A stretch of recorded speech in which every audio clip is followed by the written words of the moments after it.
Well, I needless to say, I wanted to thank Doug Thomas and Sandy McIsaac for inviting me to moderate this panel and sort of the presentation, what I think is just an absolute excellent paper that we're going to hear comments on and have an opportunity to discuss.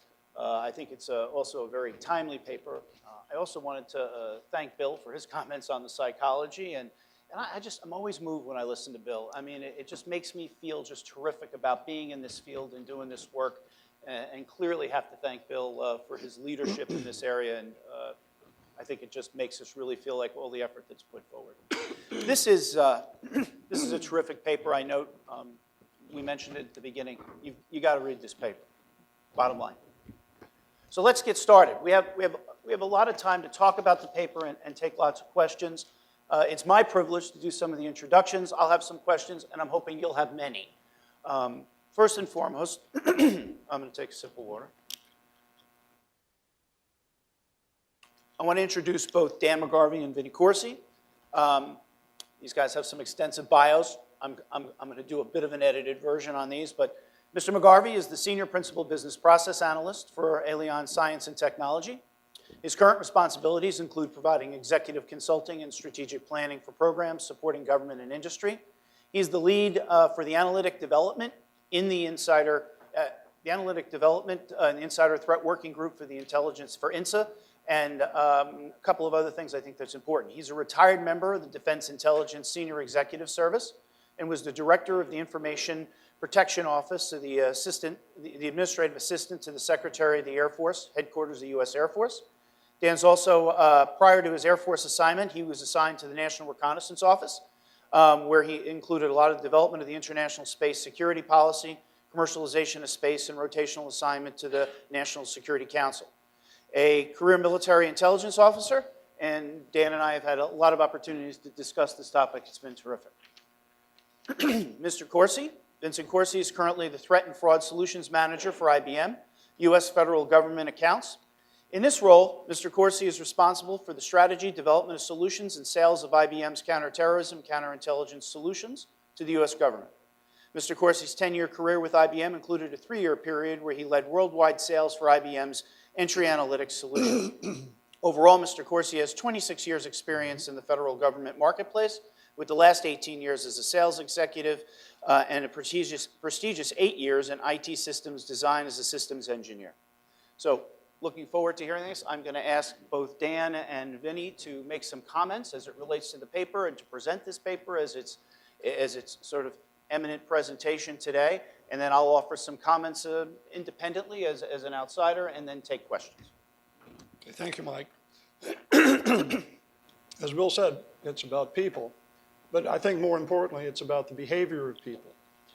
So one of the reasons that we started this process, and a process which actually took a couple of years to get going here, was to take a look at how we can address the behavioral side of the house as it relates to being able to be effective in terms of doing continuous evaluation. So I'm not going to go in a whole lot of detail about the model itself. I'll talk a little bit about it, but I think more importantly it's the why and the how we got there and the so what. So let me go back just a couple of years, say about 60, to World War II.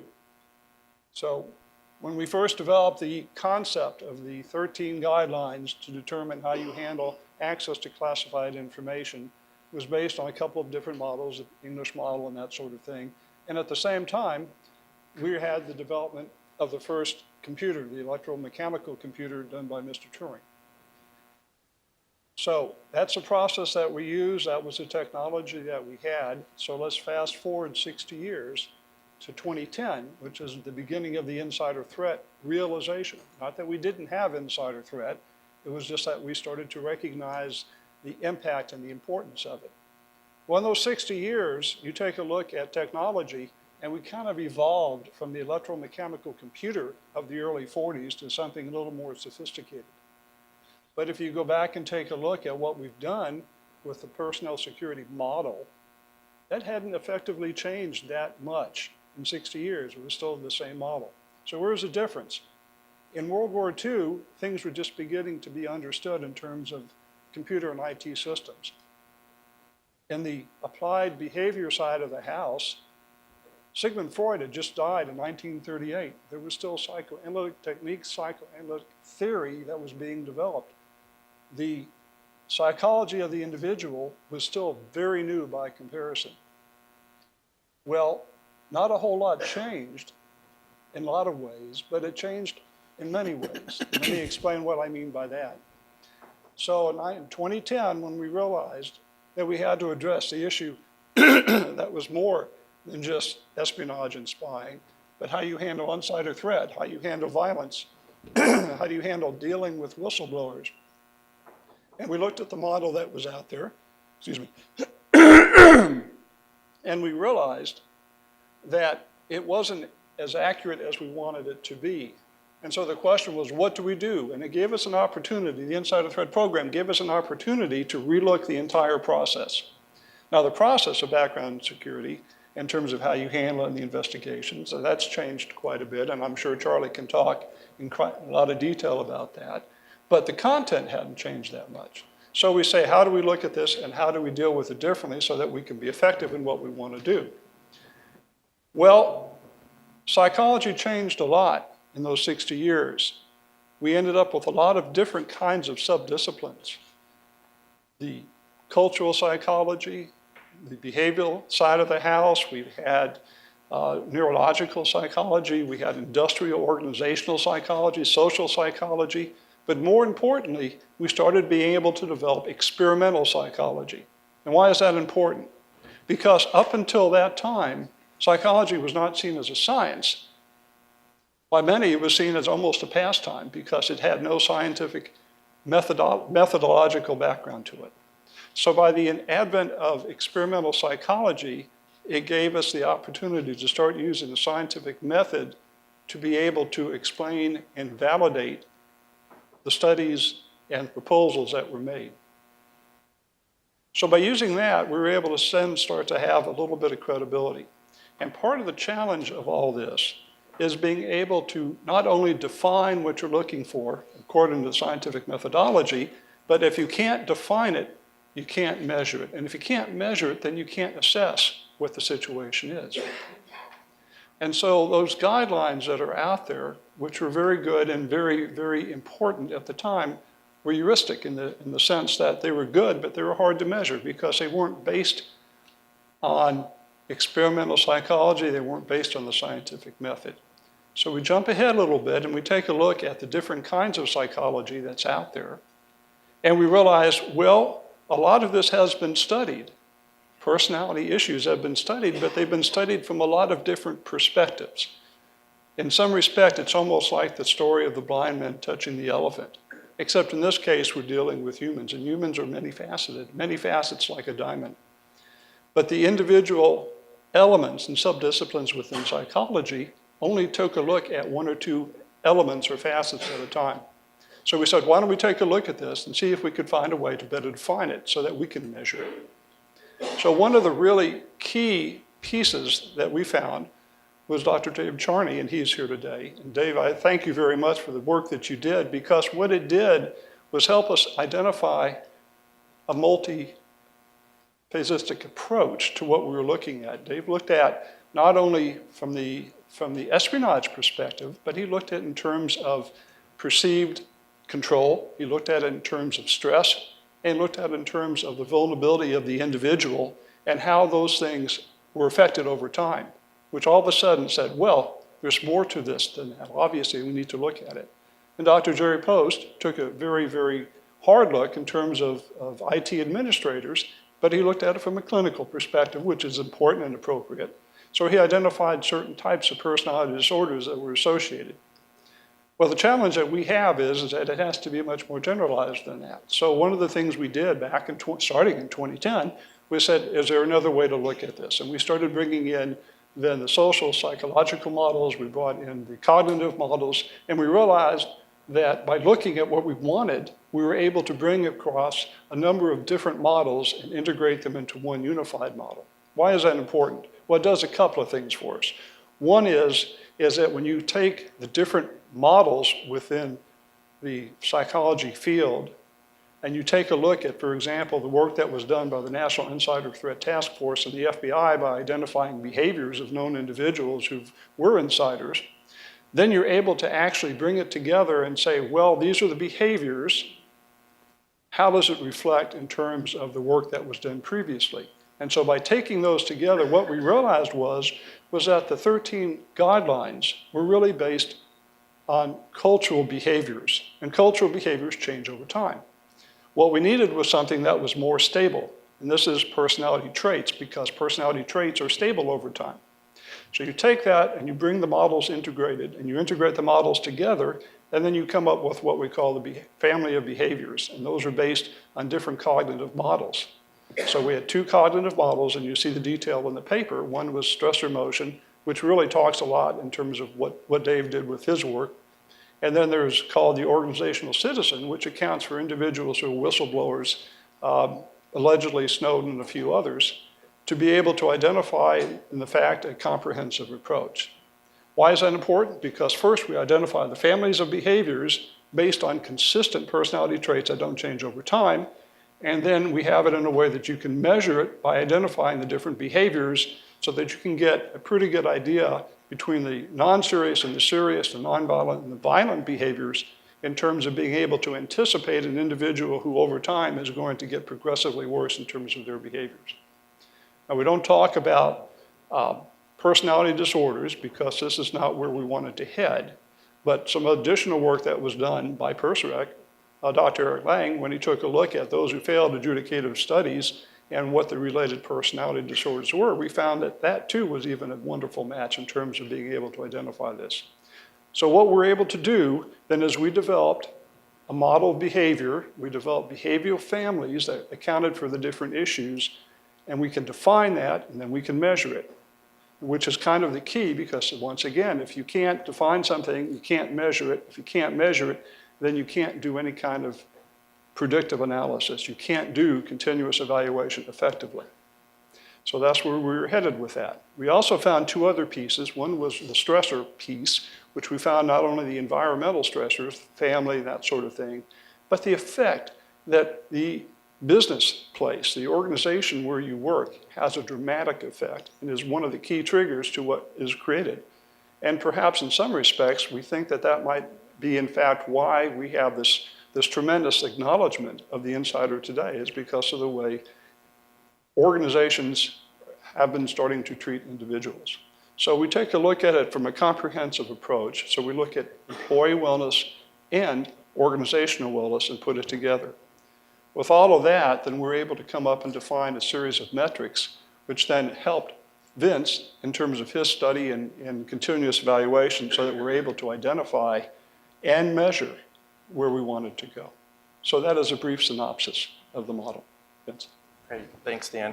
So Dan covered the first half of the papers about defining the model. I'm going to discuss the tools, technology, data analytics used to measure against the model. And I'm going to cover 3 tools. 1, personality trait detection, 2, stress and emotion detection, and 3, life event detection.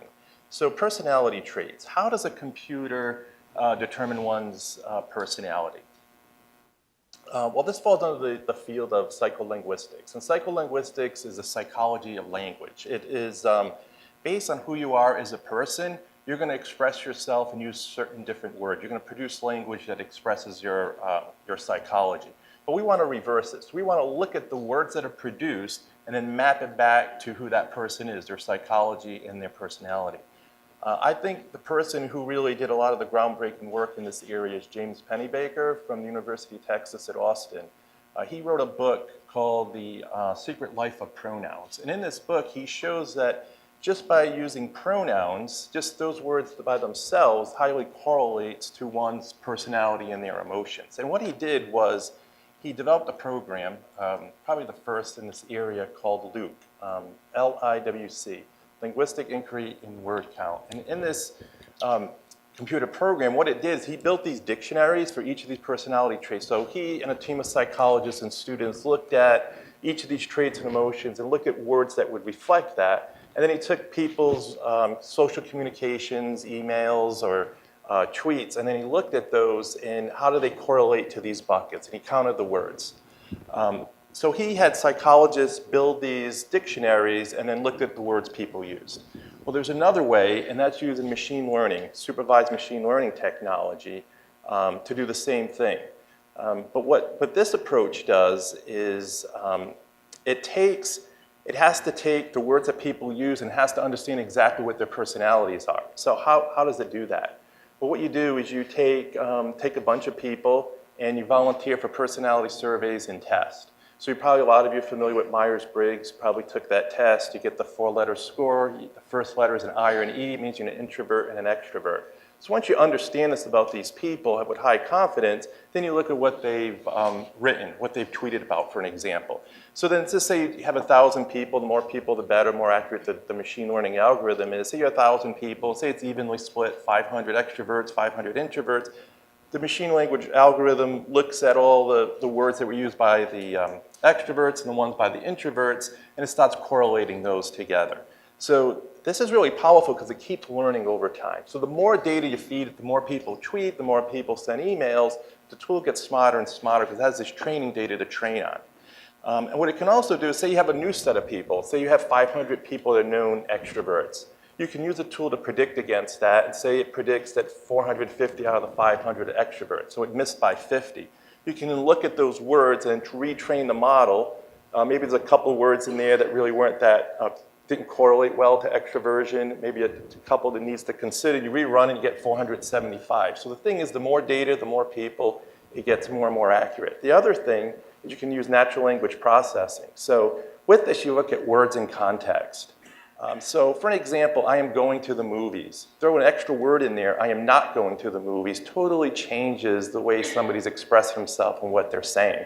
So that can be important, right? You're not going to the movies, maybe you're an introvert, you are going, you're an extrovert. The other thing natural language processing can do is help eliminate sarcasm, which is usually a big challenge in data analytics. The next thing I wanted to talk about is stress detection. And this is really the emotion, right? The anger level maybe in somebody. This is usually done with sentiment analysis. So probably people familiar with sentiment analysis tools. Usually retail or marketing folks use sentiment analysis to see when they introduce a product. Do people like this product, dislike this product? However, well, first of all, it says like or dislike. You really need to further refine that. And some tools are more sophisticated. They can look at, say, positive, break it down to joyful, like, love, negative, anger, disgust, disgruntlement.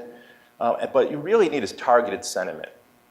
So for an example, say you have this email and you analyze it, and a basic tool would say there's anger. Say it's anger in this email. That really doesn't tell you a lot, right? Because really the goal of this paper and this approach is you want to make managers aware so you can mitigate this issue. So you really need to understand what is driving this anger. So with targeted sentiment, it's able to do that. So you take this email, just say it says anger. More sophisticated, so you look in the content and it says, I'm angry the Redskins lost on Sunday. Well, now you know why the person's angry, but this is probably not something you want to pull them aside and have a talk or send them down to EAP office. But maybe within that text, there's things that I am angry at US foreign policy, or I'm angry that I didn't get that job promotion, or maybe it's personal stressors. I'm upset with my spouse, my wife, or my husband, or it could be other things, a death of a loved one.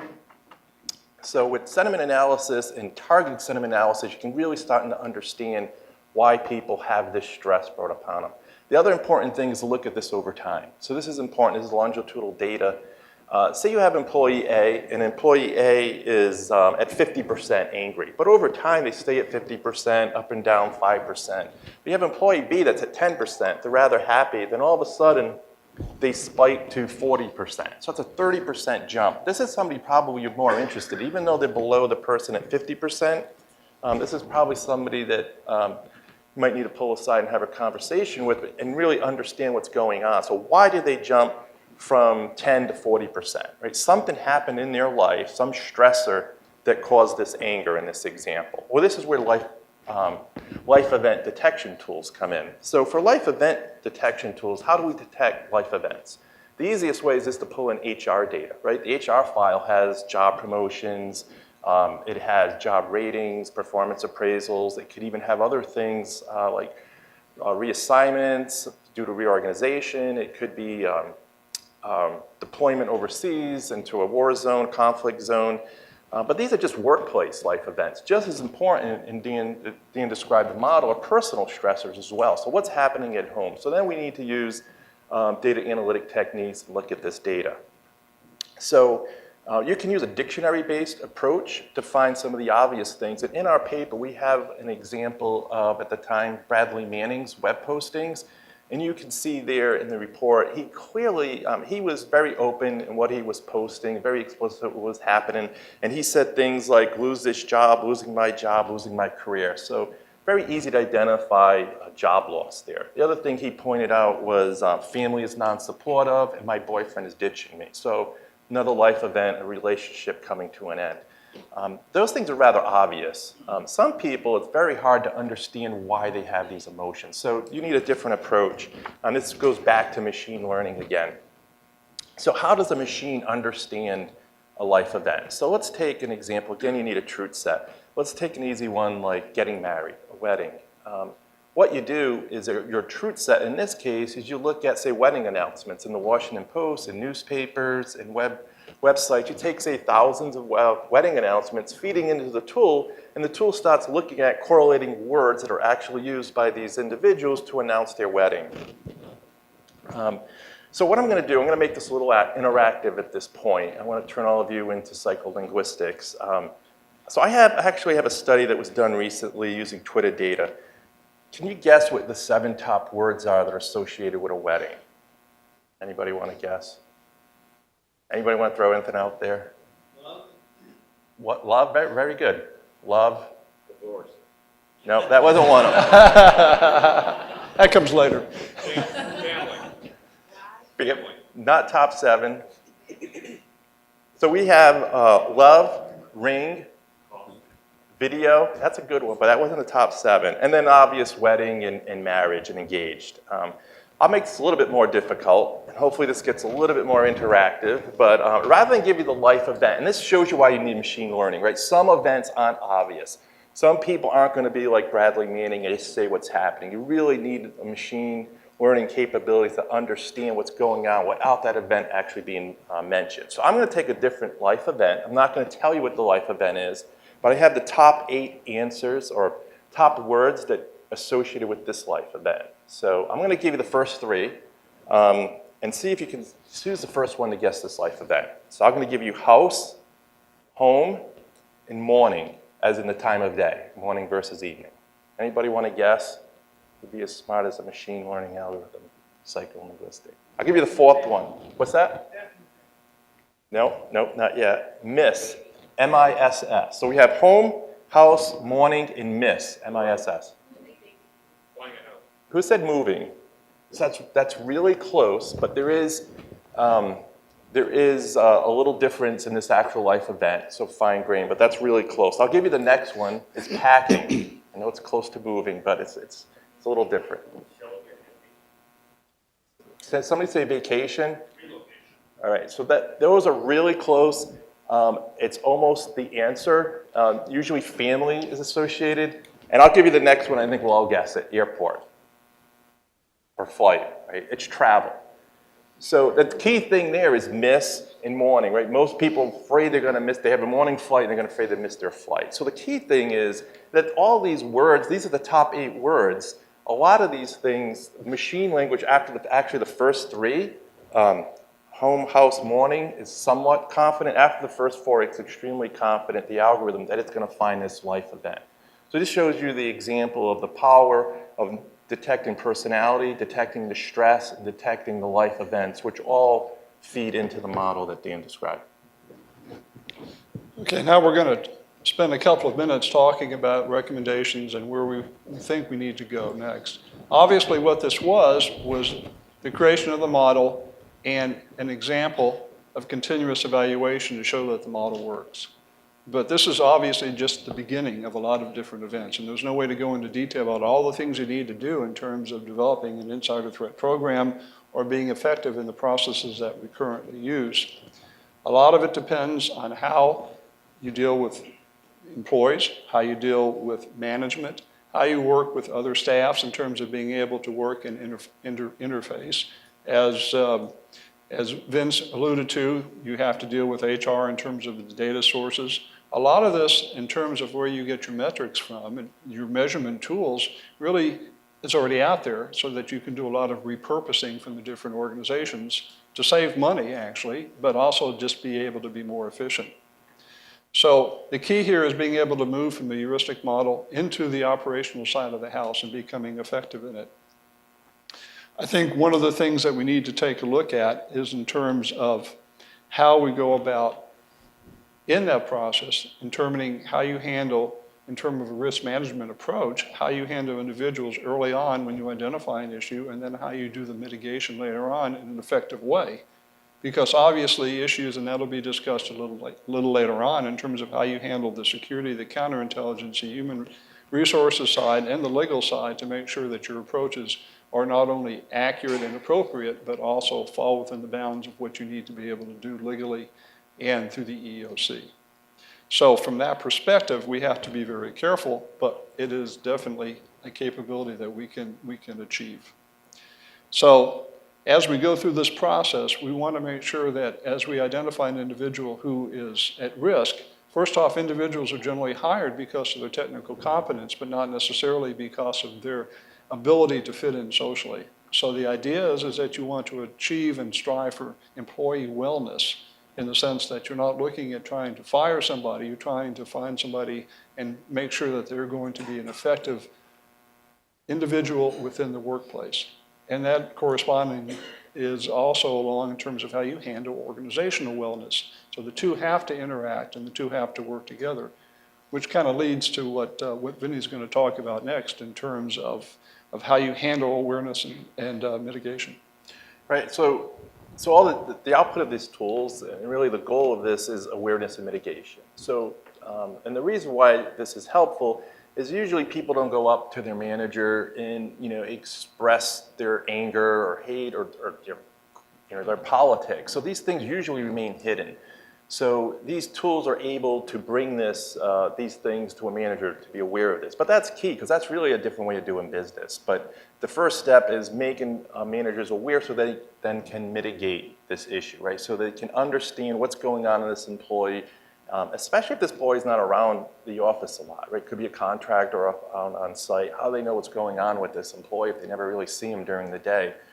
So a key thing utilizing these tools is to make managers aware and then to mitigate this. But there's a challenge with that. I mean, it is a whole new way of doing business. So there has to be a lot of training involved, right? Just looking at the model that Dan described and Mr. Evanina mentioned, narcissism, Machiavellism, cold or callous, these are some things you can start teaching managers. So this is the model themselves without the tools, a really good way to make them aware of some proven models, those proven psychologies of insider that have been validated to understand this. And at the same time, you have to train adjudicators and managers how to take input. So if you do use these tools and you get an alert, to really understand where this is coming from. And I got this alert that I need to sit down with my employee because he's stressed out over something, right? Whatever it comes out to be. They have to understand where that came from and trust that and understand the tools that generate that and the science behind it. Or they'll have no confidence or disregard it, sort of like, throw it in the spam folder or something. So that's awareness, mitigation, and training is really important as well.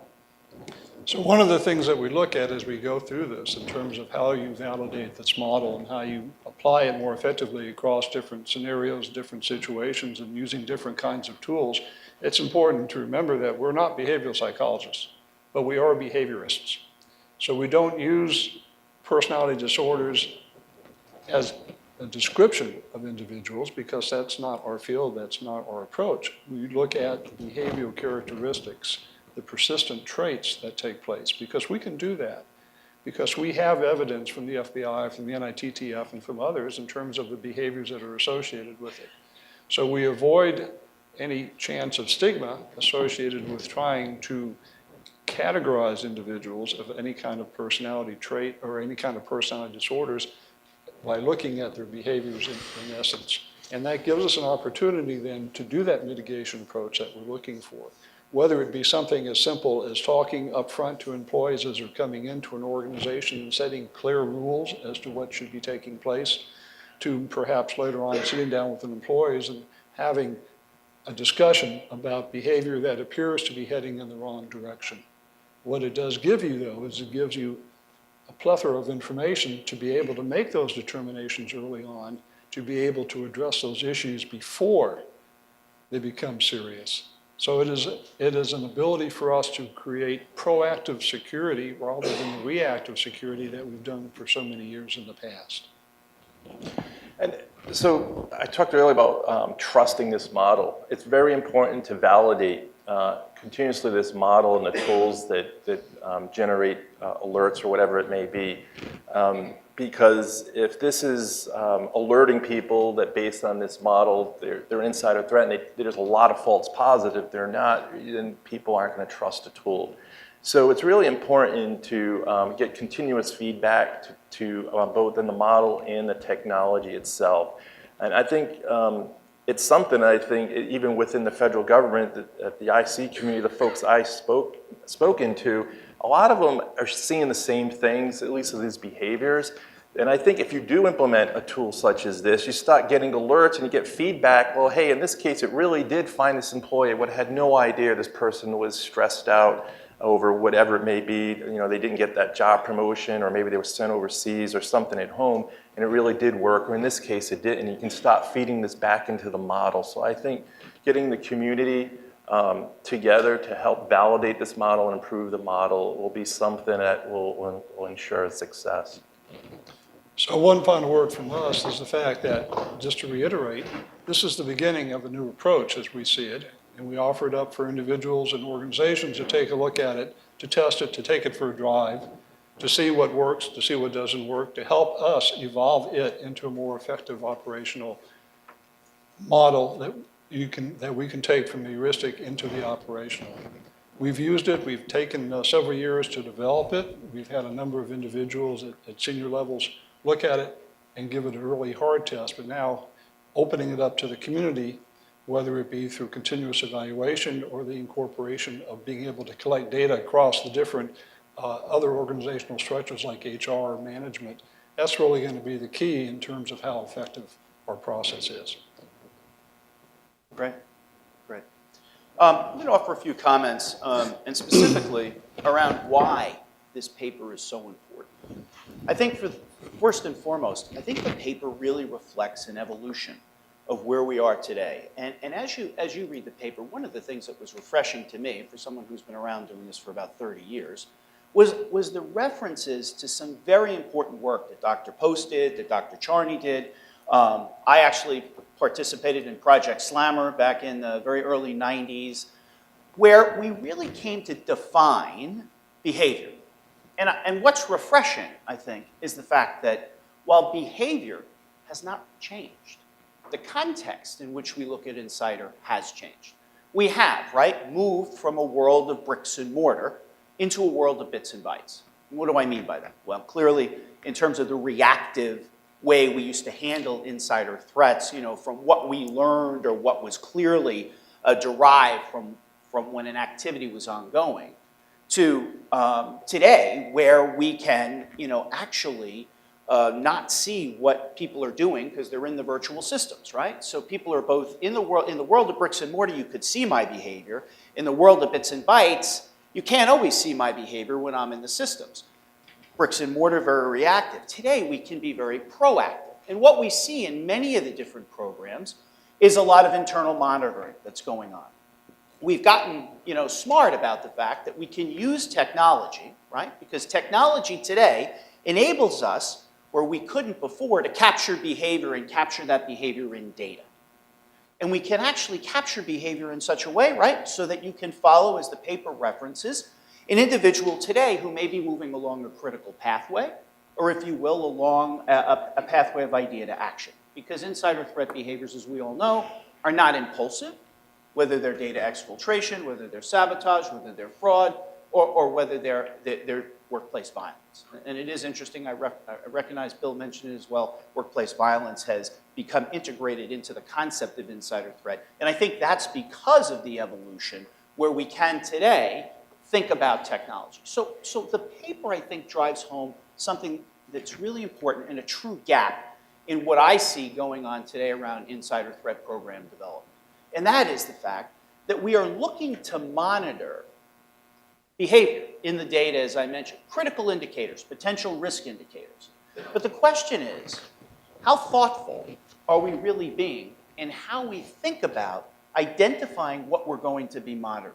And I think the paper really highlights the fact for me, right away, it was yes, we have to be thinking about what it is that we are looking at as it relates to what's relevant and how does it tie back to what Dan was saying, where it's can be empirically validated that these are the types of behaviors that we need to be thinking about. In many instances, depending on where a program is, you're going to see CISOs or CIOs, CSOs, IGs, security folks looking at insider through a lens, and often from their lens. I think what's being said here is think about this as a people-centric problem. Even if you have a technology expertise and you have access to the logs and to the SIMs and to the data, look holistically.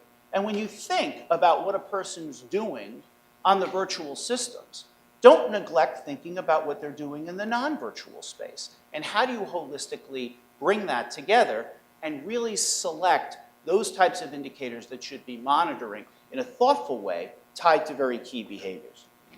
A couple other things that have come to mind for me here. One, the whole concept of monitoring and the fact that we're talking about monitoring today, again, in the world of bits and bytes.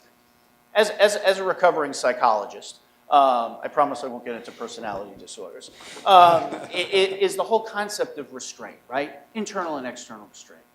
In the world of bricks and mortar, our behavior is observable to each other. Therefore, we can see what others are doing.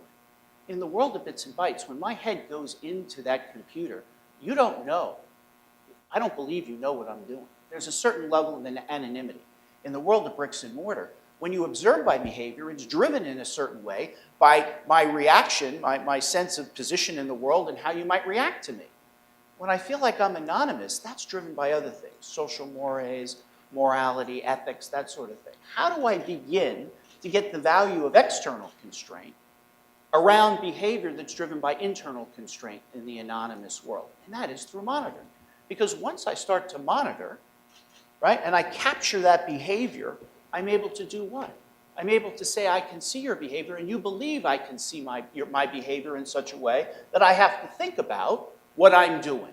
And that's where the monitoring and the behavior, I think, come together in a very important way so that we move from an internal constraint to an external constraint. Why is that important? Dan mentioned, and Bill mentioned the whole notion around narcissism. Yes, we have seen the whole concept around a predisposition. Let's not call it a personality, but a predisposition. Those folks who are narcissistic, who tend to be entitled, self-aggrandized, they feel like they're undervalued in such a way. In many instances, quite frankly, as you all well know, some of these are some of our best employees. But when you give them access and you give them, and a crisis occurs, and that perfect storm unfolds, they become those who really are at great risk. And I think that becomes very important. Vinny's been talking about the benefits of linguistics. I think this is really cutting edge. How do we begin to think about, if we can, the concept of thinking about what a person says and how what they say can give us an indication of where they may be on in regards to that critical pathway, moving along that from idea to action. What is it about what they say that gives us insight into the specific activities that can be unfolding, understanding that our goal in insider threat mitigation is to interrupt forward motion? And if we're looking to interrupt forward motion, how do we begin to do that? So from sentiment analysis to what's going on. Now, there's some things that have been discussed here that may raise a question, as it did for me, when we talk about continuous evaluation. And some of the things that are mentioned as it relates to what we can and can't use externally. Clearly in the government, in certain areas, we can bring in external data. But in other instances, for some of us, privacy and the privacy folks who are looking after our better good will suggest that certain external data, even social media and Twitter and things like that, are things that are not necessarily something that should be accessible. And I would ask us to think about that a little bit and think more hardly about what is it that we're trying to do here. If we understand, as the critical pathway articulates in the paper, and where we can see that a crisis is something that stimulates what a person may in fact do as it relates to an insider risk, why wouldn't you want to have insight as an employer, as somebody who's looking after organizational well-being, who's looking after an individual's well-being? Why wouldn't you want critical information that would provide you proactive insight that someone's in a bad divorce? As a result of that, there's a protection order. They're having financial problems. They've had DUIs. There are instances where there have been arrests, because we all know, and we've all been together for a long time, people aren't necessarily going to come forward and report this. But if I know proactively that someone's in a crisis, I can move them to an employee assistance program. I can think about what it is that my organization is doing as it relates to employee engagement, as it relates to their overall culture. How can I begin to think about doing this? So I think lastly, last comment I'd like to make is on some of the recommendations that were mentioned, and that has to do with training and policy. We've been talking a lot today about detection. We've been talking about identifying the malicious insider, moving along a critical pathway. What about training and policies? And I think the paper is very clear. We talk about training managers and managers who can recognize those particular clues of what might be going on with a particular employee. And that's why I'm a big fan of the notion of employee engagement and being engaged. And we've talked about this for a long time. Even in the 90s, we were talking about, gee, we could mitigate workplace violence if people are a little more respectful and attentive to each other in the workplace. It seems here at 2017, we're doing the same thing. The notion of policies for me is very important, and I think that the fact that the paper calls this out around a behavioral model needs special attention, and that is the fact that policies specifically define behavioral expectations. They explain what a person should be doing. Now, whether they're assimilated, or in fact, whether they're enforced, that becomes a whole other question, because in many instances, people know what the policies are, but organizations don't enforce them, so there's no consequences for aberrant behavior. How does that align then to the communications in terms of being engaged with the workforce about what they should do, insiders, threats, risks? And then lastly, how does the training align? And I think these are really important things. How do we think about this from the standpoint of preventative activity? I mean, again, technology has allowed us to be very proactive and to interrupt forward motion in a place now where we couldn't before. But I don't think we should step back from the notion of understanding this behavior, engaging managers, taking a look at what people say versus what they may believe they're supposed to do, and begin to think about this holistically from a risk-based perspective. So I'll stop there. Again, I think the paper offers tremendous insights as it relates to understanding the baselines of behavior and moving forward and evolving into a place today where technology has become the cornerstone of how we do business, but also how we interrupt and mitigate an insider threat. So let me start with some questions. I'll ask you to think about some for both Dan and Vinny. Dan, I'll start with you. That's okay? Sure. Dan, what's the difference between the current security programs and an insider threat program? Well, the current security programs, as I sort of alluded to, are guidelines. They're not criteria. It's not a model. There are 13 guidelines associated with the way we look at individuals. And although they were developed with great insight and consideration, they weren't really specific enough in many areas to be able to be adequately defined. And as I mentioned, if you can't define, you can't measure it. Another aspect is that because they're culturally based, they shift over time. So the rules that were in place in the 40s and 50s about sexual orientation, about drug use, about finances, all of those things have shifted, and so concurrently, our adjudicative process have had to shift. And because we're not able to measure with really precision, we end up asking a lot of questions. If you take a look at the SF-86, you'll see, 100 plus pages if you fill it out all the way. You take a look at the adjudicative process, they have to look at it from a whole person perspective because there's not often enough refined data to be able to make a definitive decision because we haven't defined who we're looking for. Are we looking for people who are loyal? What is loyalty? Who are you loyal with? And so the goal here is to be able to create something that you can measure. Still efficient, it's a refinement of what's in existence right now. So it refines what we have, it focuses in so that you're able then to do your continuous evaluation approaches to be able to be more efficient. And by being efficient, then you're able to save money for the organization. Vinny, how do you address the privacy issues with the tools you were discussing?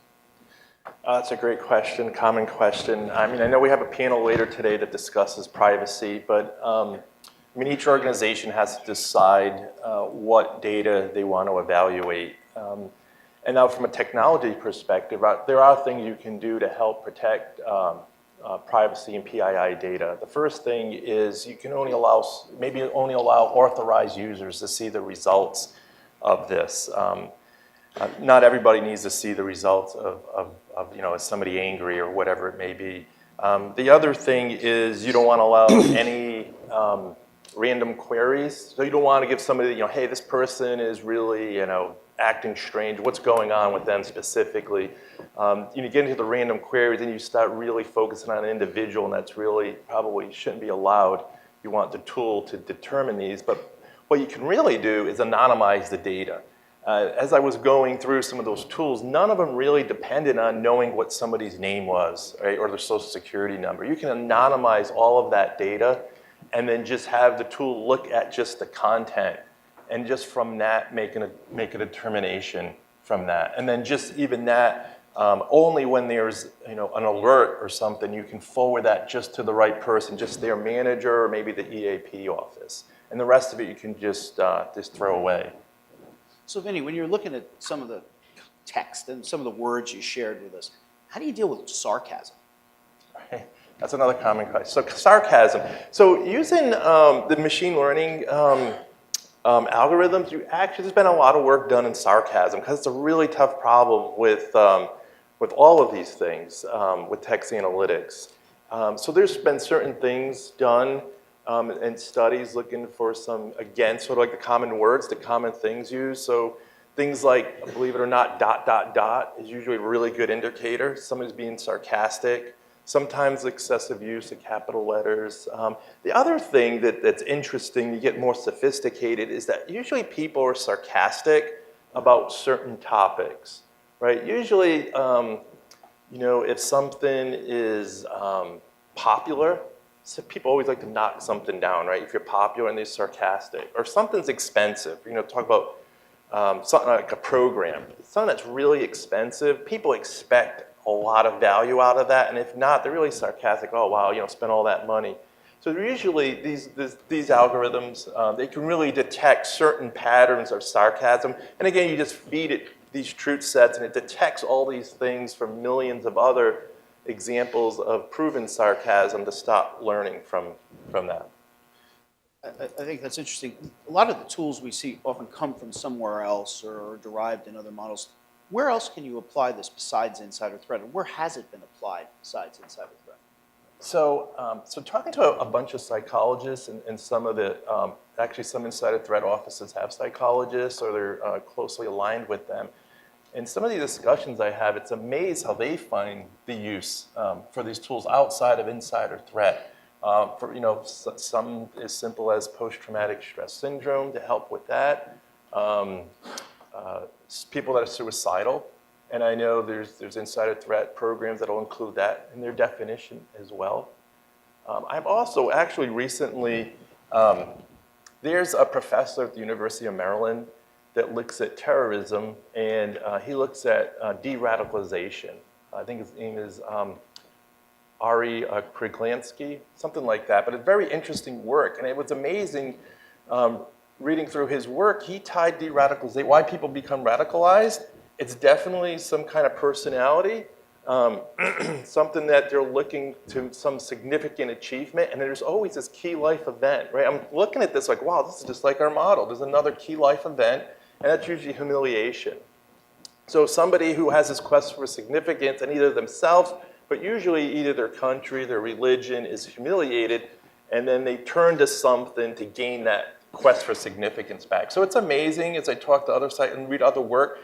There's definitely a lot of models or work that's been done by social psychologists that can define a model, and then you could use these tools to simply map against that model. So in that, like the radicalization, you look for humiliation as the life event, not so much, things like that. So Dan, my near and dear with this behavioral model. Behavioral model's good. It's been around. It's been sustained and it's demonstrated itself repeatedly over decades. How do you begin to think about using the behavioral model in insider threat mitigation? I know we talked a lot about detection and how we can interrupt forward motion, but how do you think about it in terms of mitigation? Well, when we developed the model, we took a look at one of the major tools used in clinical analysis, the DMS. In that case, it was DMS-4R, but it later on evolved into DMS-5.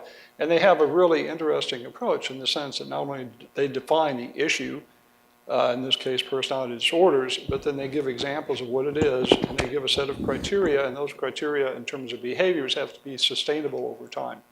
If you take a look at the way we took the model, we took those things in terms of personality traits and identified them so that there's identified sustainable over time, and we know that the more of these behaviors are identified, the more the probability that individual is going to move from, say, the minor violation into the more serious evaluation. Also, individual behavior, group behavior, and violent and nonviolent behavior.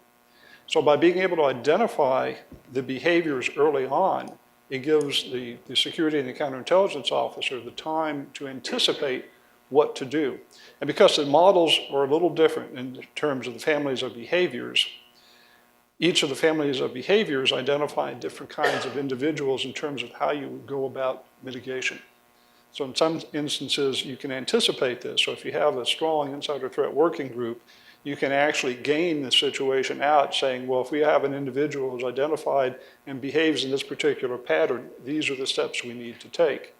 The value of that is that if you have the right group associated with it, the HR, the legal, and that sort of thing, you're able to come up with a mitigation strategy before the event occurs, which then allows you to approach the individual early on and do the mitigation that's based on company policy. That's great. We do have some time for questions. Let's open it up to the audience. And I see a question in the back there. First hand up.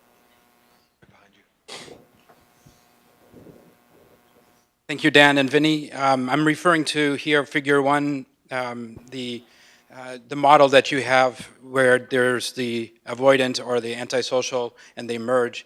A lot of the characteristic traits there seem to, in some way, to me, refer to or are based in perhaps a lack of trust of authority at its very root. And I was wondering, in a society, in a culture where that has taken root, in a sense, you see that in the news every day, whether some focus has been placed on the organization as a psychological being itself, and not only looking at the insider and their traits, but also looking at the organization and how the organization can itself change so that its culture can prevent insiders in the future. Oh yeah, that's a very, very good comment. And that is in fact something that we took a look at. To really go into the depth of how we developed the entire process would probably take the better part of the morning. But suffice to say that we came to realize that the organizational structure, and the way the organization handles itself, it can almost be treated as an individual itself. And so there are issues in terms of organizational wellness. A simple example is does the organization follow its policies? If an organization ignores the policies, then you have an indicator that you're going to have trouble later on with individuals who are at risk, because then they can't trust the organization. So one thought we had, and not evidenced in the paper, is that perhaps a future study is to take the process we used for the developing of the insider threat model and actually apply it against organizational structure, treating the organization once again as an individual to determine organizational wellness and the kinds of activities that could take place in terms of evaluation and perhaps mitigation of organizational vulnerabilities as well. Does that sort of answer your question? Okay. We had a question right over here. Okay. Good morning. My question is about the technology and about the process of what type of information you're actually sifting through. For example, DHS does not allow you to use social media or private email at work. What it seemed like the focus of what type of information that you would be collecting would be mostly personal information like you would use in social media or private email. Do you think if you're just using the email systems professionally and there is no process for you to use it really personally, that you're collecting the same kind of data and it would actually show the same kind of results? Well, the tools work, psycholinguistics work best if you're looking at casual communication, open communication. It won't work best if you look at, somebody's written paper or even this white paper, say by one author, because people usually change the way they express themselves. So you really do need casual communication such as email. Email would work fine. Or if you have social media is even better, but either one, as long as they're being open and they're not really being guarded and expressing their emotion in themselves, that's the best type of content you can utilize for these tools. And let me add to that, if you have to step outside of the continuous evaluation and the electronic monitoring, those are tools. And what you're looking to be able to do is collect against measurement. You want to measure particular behaviors. And as we've looked into this, there's a lot of different ways that you can do the measurement, whether it's through HR, through management reports, through individual or employee self-admittance. There's a lot of data that can be collected. Something as simple as just the turnover rates in an organization can be of value in terms of determining potential insider threats and potential organizational wellness. Okay. But Vinny, specific to the question, you clearly can use, for example, many programs are monitoring internally, lots of different data, but they can begin to look at emails and even some companies have internal Twitter accounts where you can actually monitor internally. So this is something where the tool is quite viable, even if we're outside, as Dan had said, outside the realm of continuous evaluation. Is that right? Yeah, exactly. Yep. Hi, my name's Charles Pink. I'm a partner in the Georgetown Group, which is an investigative and security services firm. And I'm interested to hear what you've been discussing about identifying potential insider threats. But a lot of it, to me, seems to be as much of art as science, because, as you said, people are complicated. Psychology is not always self-apparent. So in my work, we often come across indicators of potential insider threats that are directly relevant to your work in terms of public records, whether it's a lawsuit or a judgment or a lien or a bankruptcy or a divorce case or a tax court filing or a DUI. So my question is, how effectively do you think the public and private sector makes use of this public information?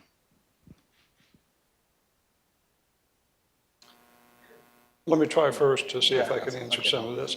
Part of this is that we're looking at more than just the data. We're looking at the underlying traits associated with the behaviors that create the data. So one of the challenges that the current guidelines approach in terms of finances is that, if you have financial difficulties, that's an indicator. Well, we've come to learn that there are a lot of reasons why that happens. And there's a lot of self-mitigation that can take place to give you your clearance. So the key is in many ways the why of why the data exists. And it could be reasons for perhaps narcissism, as was mentioned before, not getting into a whole lot of detail, but perhaps a feeling of self-importance, reckless behavior. There's a lot of things that you can read if you wanted to. Go into the DMS-5 and go look under personality disorders. You can see a whole list of things associated with narcissistic behavior. You can also see it listed with some of the other different kinds of disorders that tend to overlap. So once again, the data itself, while important, isn't really the critical aspect. The critical aspect is the behavioral trait that created that data that pops up. And that's where I think sometimes the challenge lies.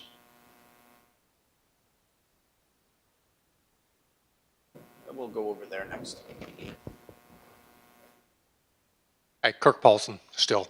I was at a conference recently, and one of the participants made a statement about insider threat programs were a rich man's problem. And what he was really trying to say was that only large companies could afford to have an effective insider threat program, because we talk about the psychology and we talk about monitoring, we talk about all these other things. Whereas the reality is many defense contractors are really small companies, sometimes less than 30 employees, What's your response to the question about what can a small company do to detect and deter the insider threat? Well, I've dealt with a lot of different companies, both large and small and in between. And the real key here is that you take the concepts of insider threat, the things that you need to do in terms of creating a program. Large companies obviously can have many individuals dedicated to the processes. Small companies can't do that. But that doesn't mean that you necessarily can't combine the roles into a smaller group. The other part is that you don't have to do everything that a comprehensive program would require. You do those things that you can do, and then you have to really kind of make a judgment call as to what are the most important things for your company to do. So if you've got a small company, you keep it more at the basic level because it's a little bit easier. Larger companies, then you can do the continuous evaluation and that sort of thing. So it is scalable. The concept's scalable. And that's, I think, really the key for companies not to get overwhelmed. The other thing is you can just outsource this to somebody else.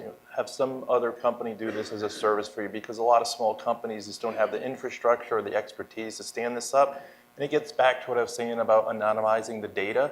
So if you don't want to send all that PII, you can just hide that and say, here's employee ABC, and send their content and have somebody else analyze the person, determine all these things and feed the model, and then just send you back, hey, employee ABC123 has whatever, there's an alert or concern over here that you need to mitigate. So smaller companies can easily outsource this by anonymizing, if that's an issue, anonymizing the data. I think the paper itself provides some great insights for small companies. I think one of the recommendations that you've made around training and policies and the idea of the preventive model in communications, and specifically the model also, I think, provides great insights for how do you want managers to think about their people. And that it doesn't even get to technologies. That's what I think is really valuable about the paper, is that it really does fit. What they've done here fits both large and small. I think we had a question over here first, and I'll come back. You guys addressed some ways to ensure privacy when working with this kind of data, but what would you say to concerns that collecting data on people's personal lives at all is a privacy violation? And how do you ensure that privileged users aren't able to misuse the kind of data you're collecting, or that people aren't able to hack the system and basically find out who the data belongs to? You want me to try that? Yeah, I'll go. So my personal opinion about personal information, everybody has it anyway. So I'm not saying that I want my company to know everything about me, but chances are everybody knows. Everybody's going to find out something about you. I mean, it's amazing, obviously, what people learn just from your cell phone, right? Other companies, and you have all these apps, you don't realize it, what you're consenting for them to capture. So I think it does policies have to be put in place. And as I had mentioned earlier, you need to ensure that it's done the right way, and only authorized users use this information in the right way. Like I said, don't go random querying through this data. It must be used in the right way, so, anonymizing when you can. So let me add to that. Most companies, well, not most companies, but many companies have security programs to begin with.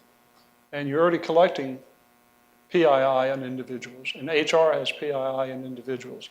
The concept of the insider threat is really an overlay onto an existing security program. We're not creating something new, we're enhancing that which is already there. So do you collect more data? Yeah, conceivably you do.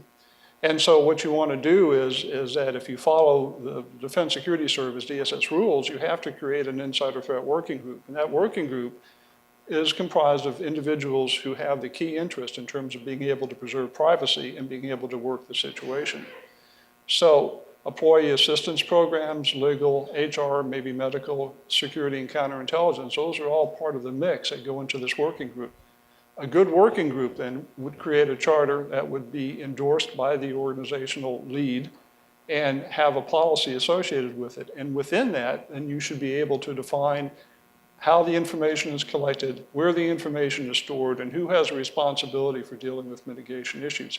If you do all of that, you can't guarantee, and there's no 100% guarantee in anything, but if you do all of that, I think you will ensure that you have a pretty good grasp on the security aspects and being able to control the information. Couple more questions we have time for. Ma'am, right here.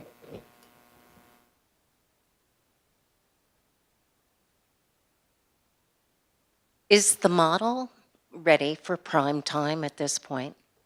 Or your recommendations say to to calibrate the model, the data sources?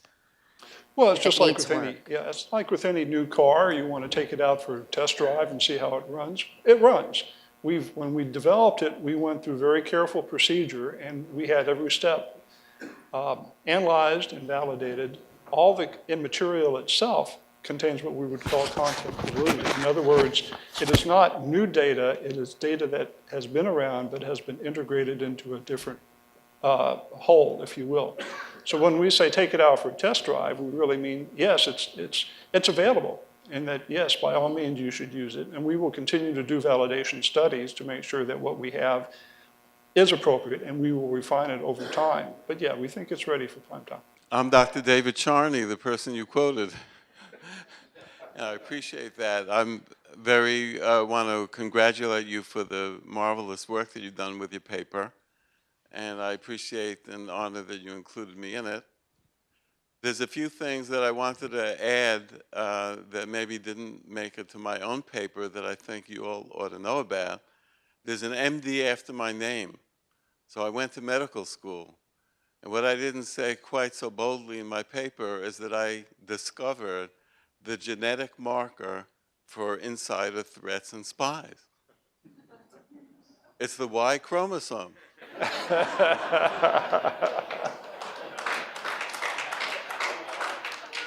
Now that means something, because if you locate the source of your trouble to being primarily males, then you can think about male psychology as driving all of this.